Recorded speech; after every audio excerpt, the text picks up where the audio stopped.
Halo semua, aku Elizabeth Purba. Aku berasal dari Sumatera Utara, dari Prodi Psikologi Fakultas Ilmu Sosial dan Budaya. Aku dari kelompok 103 Pembolongan, Universitas Trunojoyo Madura. Saat ini aku akan berorasi tentang implikasi ekonomi dan sosial dari UKT yang tinggi terhadap akses pendidikan tinggi di Indonesia. Akhir-akhir ini dunia pendidikan dikejutkan dengan kenaikan UKT di sejumlah perguruan tinggi di Indonesia. Penolakan dan unjuk rasa terjadi di mana-mana. Para mahasiswa banyak melakukan aksi, demo demi penurunan UKT karena dinilai memberatkan mahasiswa. Meskipun telah ada beberapa program KIP dan beberapa beasiswa yang telah disediakan pemerintah, meskipun kebijakan kenaikan UKT akhirnya ditunda sementara waktu, sesuai arahan Presiden Joko Widodo. Tetapi bukan berarti persoalan telah usai, karena kenaikan UKT tetap akan terrealisasikan tahun depan. Hal ini dampak kenaikan UKT bagi mahasiswa dan calon-calon mahasiswa.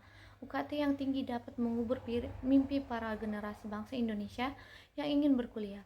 Padahal dalam undang-undang dikatakan mencerdaskan kehidupan bangsa.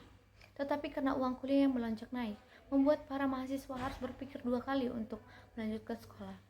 Karena keterbatasan ekonomi, karena banyak para mahasiswa dan calon mahasiswa yang mendapat golongan UKT tidak sesuai dengan finansial orang tua dan mengundurkan diri dari PTN, padahal sudah berjuang untuk mendapat PTN itu. Tapi tekad dan mimpi yang besar harus terkubur dengan tingginya UKT. Begitupun mahasiswa yang telah terjebak masuk ke dalam membayar biaya kuliah mereka, rela menjual aset berharganya, melipat gandakan tenaganya dengan bekerja dan menanggung biaya pendidikan. Tentunya satu negara ingin agar semua SDM-nya berkualitas tinggi, sehingga dilakukan pendidikan dan pengetahuan setinggi mungkin.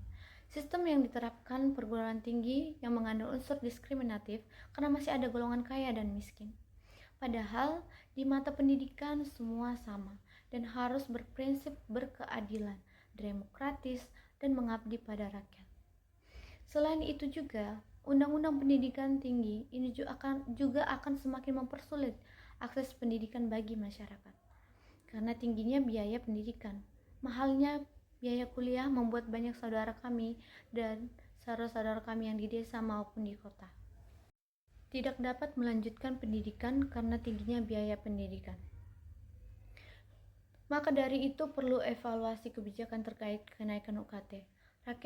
Rakyat Indonesia berhak mendapat pendidikan tinggi tanpa harus diberatkan dengan UKT. Semua berhak mendapat keadilan. Kenaikan UKT dapat menimbulkan penyusutan aksesibilitas pendidikan, tekanan finansial dan psikologis, dan memperparah kesenjangan sosial ekonomi hingga menciptakan komersialisasi pendidikan dan membuat negara Indonesia sulit untuk maju. Negara harus memberikan kepedulian kepada masyarakat dan pendidikan untuk memastikan seluruh anak bangsa bisa mendapatkan kesempatan yang setara, mau itu dari kelas atas atau bawah. Semua rakyat Indonesia berhak mendapat hak yang sama. Perguruan tinggi juga perlu diawasi dalam mencegah penyalahgunaan otonomi yang diberikan perguruan tinggi untuk menetapkan UKT.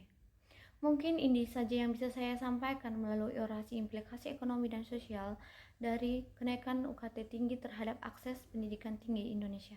Semoga bermanfaat. Terima kasih.